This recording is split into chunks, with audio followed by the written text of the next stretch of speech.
How to Read Literature Like a Professor. Chapter 4. Now, where had I seen her before?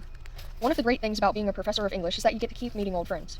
For beginning readers, though, every story may seem new, and the resulting experience of reading is highly disjointed.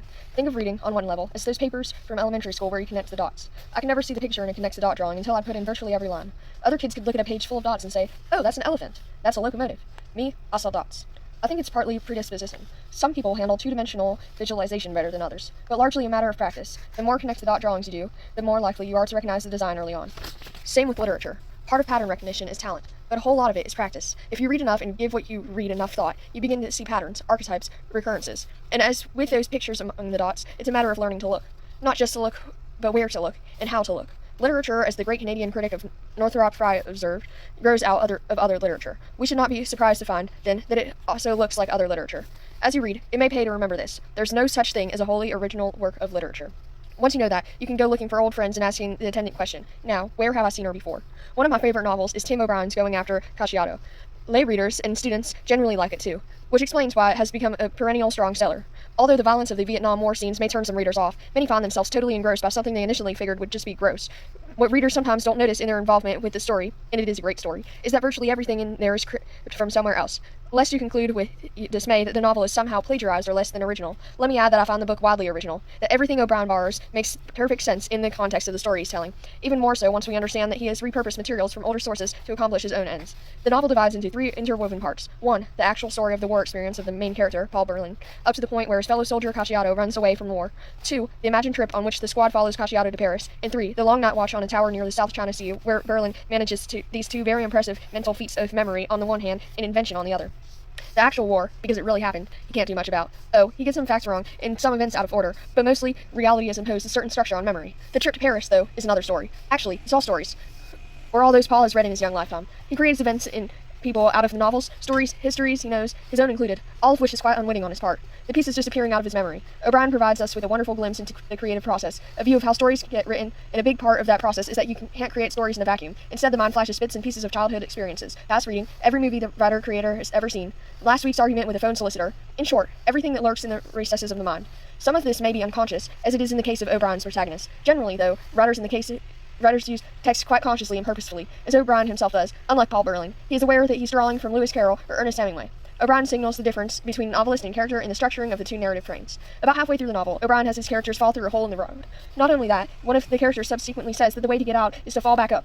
When it's stated this badly, you automatically think of Lewis Carroll. Falling through a hole is like Alice in Wonderland. Bingo. It's all we need. In the world the squad discovers below the road, the network of Viet Cong tunnels, although nothing like the real ones, complete with an officer condemned to stay there for his crimes, is every bit of as much an alternative world as the one Alice encounters in her adventure. Once you've established that a man's book at that, a war book, is borrowing a situation from Lewis Carroll's Alice books, anything is possible. So with that in mind, readers must reconsider characters, situations, events in the novel. This one looks like it's from Hemingway, that one like Hansel and Gretel, these two from things that happened during Paul Berlin's real war, and so on down the line. Once you've played around with these elements for a while, a kind of trivial pursuit of a source material, go for the big one. What about Sarkin Ong Wan? Sarkin Ong Wan is Paul Berlin's love interest, his fantasy girl. She is Vietnamese and knows about tunnels, but it is not Viet Cong. She's old enough to be attractive, yet not old enough to make sexual demands on the virginal young soldier. She's not a real character, since she comes in after the start of Berlin's fantasy. Careful readers will find her real model in a young girl with the same hoop earrings when the soldiers frisk villagers in one remembered war scene. Fair enough, but that's just a physical person, not her character. Then who is she? Where does she come from? Think generically. Lose the personal details. Consider her as a type, and try to think where you've seen that type before. A brown-skinned young woman guiding a group of white men, mostly white anyway, speaking the language they don't know, knowing where to go, where to find food, taking them west, right? No, not Pocahontas. She never led anyone anywhere, whatever the popular culture may suggest. Somehow, Pocahontas has received better PR, but we want the other one, Sacagawea. If I need to be guided across hostile territory, she's the one I want, and she's the one Paul Berlin wants too. He needs a figure who will be sympathetic, understanding, strong in the ways he's not, and most of all successful in bringing him safely to his goal of getting to Paris. O'Brien plays here with the reader's established knowledge of history, culture, and literature. He's hoping that your mind will associate Sarkin Ong Wan consciously or unconsciously with Sacagawea, thereby not only creating her personality and impact, but also establishing the nature and depth of Paul Berlin's need. If you require Sacagawea, you're really lost. The point isn't really which native woman figures in O'Brien's novel. It's that there is a literary or historical model who found her way into his fiction to give it shape and purpose. He could have used Tolkien rather than Carroll, and while the surface features would have been different, the principle would have remained the same, although the story would go in different directions with a change of literary model. In either case, it gains a kind of resonance from these different levels of narrative that begin to emerge. The story is no longer at all on the surface, but begins to have depth. What we're trying to do is to learn to read this sort of thing like a willy old professor, to learn to spot these familiar images, like being able to see the elephants before we connect the dots. You say stories grow out of other stories, but Sacagawea was real. As a matter of fact, she was. But from our point of view, it doesn't really matter. History is story too. You don't encounter her directly. You've only heard of her through narrative of one sort or another. She is literary as well as a historical character, as much a piece of the American myth as Huck Finn or Jay Gatsby, and very nearly as unreal. And what all this is about, finally, is myth. Which brings us to the big secret. Here it is. There's only one story. There, I said it, and I can very well take it back. There is only one story. Ever. One. It's always been going on, and it's everywhere around us, and every story you've ever read or heard or watched is part of it. The 1001 Nights, Beloved, Jack and the Beanstalk, the Epic of Gilgamesh, the story of the Simpsons.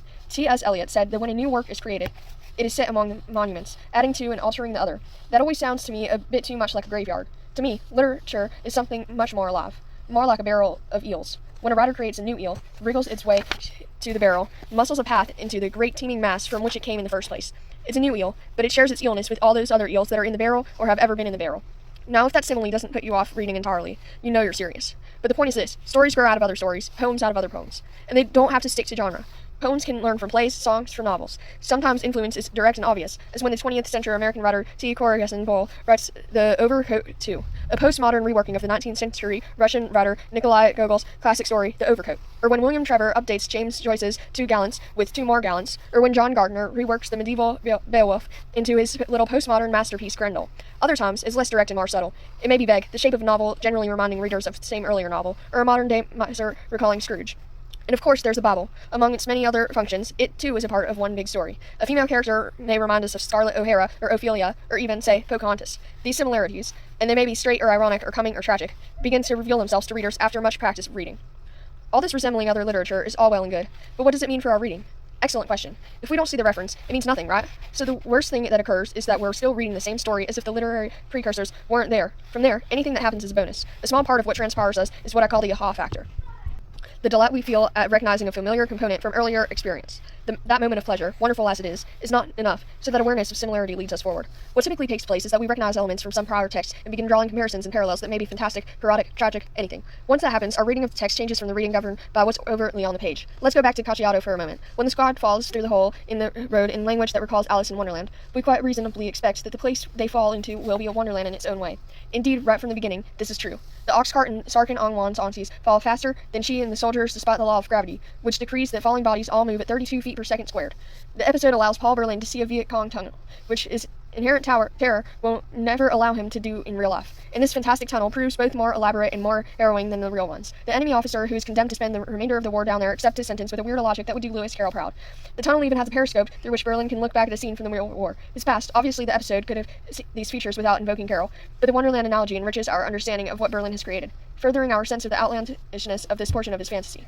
This dialogue between old text and new is always going on at one level or another. Critics speak of this dialogue as intertextuality, the ongoing interaction between poems or stories. This intertextual dialogue deepens and enriches the reading experience, bringing multiple layers of meaning to the text, some of which readers may not even consciously notice. The more we become aware of the possibility that our text is speaking to other texts, the more similarities and correspondences we begin to notice, and the more alive the text becomes. We'll come back to this discussion later, but for now we'll simply note that newer works are having a dialogue with older ones, and they often indicate the presence of this conversation by invoking the older text with anything from oblique references to extensive quotations. Once writers know that we know how this game is played, the rules can get very tricky. The late Angela Carter, in her novel Wise Children, gives us a theatrical family whose fame rests on the Shakespearean performance. We more or less expect the appearance of elements from Shakespeare's plays, so we're not surprised when a jilted young woman, Tiffany, walks onto a television show set, distraught, muttering, bedraggled, in a word, mad, and then disappears shortly after departing, evidently having drowned. Her performance is every bit as heartbreaking as that of Ophelia, Prince Hamlet's love interest, who goes mad and drowns in the most famous play in English. Carter's novel is about magic as well as Shakespeare, though, and the apparent drowning is a classic bit of misdirection. The apparently dead Tiffany shows up later, to the discomfort of her faithless lover. Surely, Carter counts on our registering Tiffany, equals Ophelia, so that she can use her instead as a different Shakespearean character. Hero, who in much ado about nothing, allows her friends to stage her death and funeral in order to teach her fiancé a lesson. Carter employs not only materials from earlier texts, but also her knowledge of our responses to them in order to double-cross us, to set us up for a certain kind of thinking so that she can play a larger trick in the narrative. No knowledge of Shakespeare is required to believe Tiffany is daughters to be astonished at her return, but the more we know of his plays, the more solidly our responses are locked in. Carter's sleight of narrative challenges our expectations and keeps us on our feet, but it also takes what could seem merely a tawdry incident and reminds us, the rich Shakespearean parallels, that there is nothing new in young men mistreating the women who love them, and that those without power in relationships have always had to be creative in finding ways to exert some control of their own. Her new novel is telling a very old story, which in turn is part of the one big story. But what do we do if we don't see all these correspondences? First of all, don't worry. If a story is no good, being based on Hamlet won't save it. The characters have to work as characters, as themselves. Sarkin Ongwan needs to be a great character, which he is, before we worry about her resemblance to a famous character of our acquaintance. If the story is good and the characters work, but you don't catch allusions and references and parallels, then you've done nothing worse than read a good story with memorable characters. If you begin to pick up on some of these other elements, these parallels and analogies, however, you'll find your understanding of the novel deepens and becomes more meaningful, more complex. We haven't read everything, neither have I, nor has anyone, not even Harold Bloom. Beginning readers, of course, are at a slight disadvantage, which is why professors are useful in providing a broader context, but you definitely can get there on your own. When I was a kid, I used to go mushroom hunting with my father. I would never see them, but he'd say, "There's a yellow sponge," or "There are a couple black specks." And because I knew they were there, my looking would become more focused and less vague. In a few moments, I would begin seeing them myself. Not all of them, but some. And once you begin seeing morals, you can't stop. What a literature professor does is very similar. He tells you when you get near mushrooms. Once you know that, though, and you generally are near them, you can hunt for mushrooms on your own.